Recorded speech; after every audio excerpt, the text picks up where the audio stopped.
మాకు 10 ఎకరాలు పెట్టుబడి అంతా పెట్టినాము. బిల్ట్ వచ్చి ముక్కల భాగం పోయింది, పాల భాగం ఉంది. పెట్టుబడి అంతా అయిపోయి దాదాపు అంటే ఇప్పుడు 10 లక్షల నుంచి పెట్టుబడి పెట్టినాము. దీనికి పరిష్కారం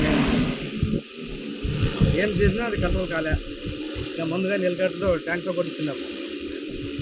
ఇంకంతా చేసినాము వెళ్ళిపోయింది. మా సేమ్ నిలబడలే.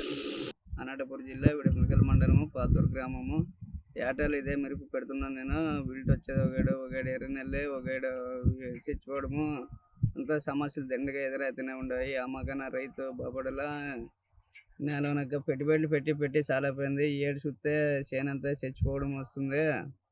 మరి పెట్టుబడి మందుల వాళ్ళు ఊరుకుంటారా, అప్పులు ఇచ్చిన వాళ్ళు ఊరుకుంటారా? మనకి సమస్య ఇట్లా అయితే అమ్మకన్నా రైతు బాపడాలి మనము. అదే ఇప్పుడు ఇట్లా అయింది.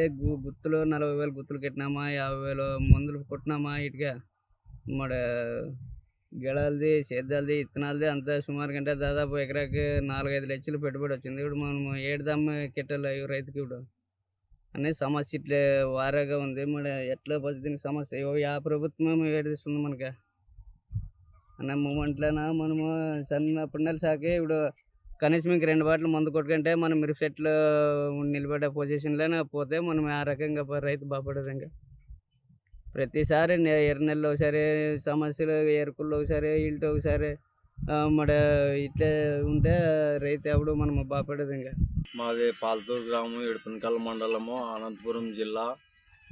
ఈ పాల్తూరు గ్రామంలో వచ్చేసి ప్రత్యేకమైనది మిరప పంట. దీని మీదే ఆధారపడి చాలా మంది గుత్తులకి కూరలకి చేసుకున్న జీవనం సాగిస్తున్నాము. ఈ పంటలు వేసుకున్నట్టే నాకు ఇట్టేది.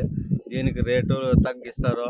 ఇట్లా వస్తే వైరస్ కాదంటే విల్ట్, చెట్లు ఎండిపోయేది. చెట్టే బతకకుంటే పంట ఏమొస్తుంది? మాకే చాలా తీవ్రంగా నష్టపోతున్నాము.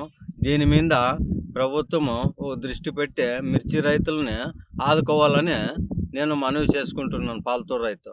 Local to global news at your fingertips. మీ చేతిలో ఒక ఆయుధం. డౌన్లోడ్ రా TV app. Media legend Ravi Prakash is back.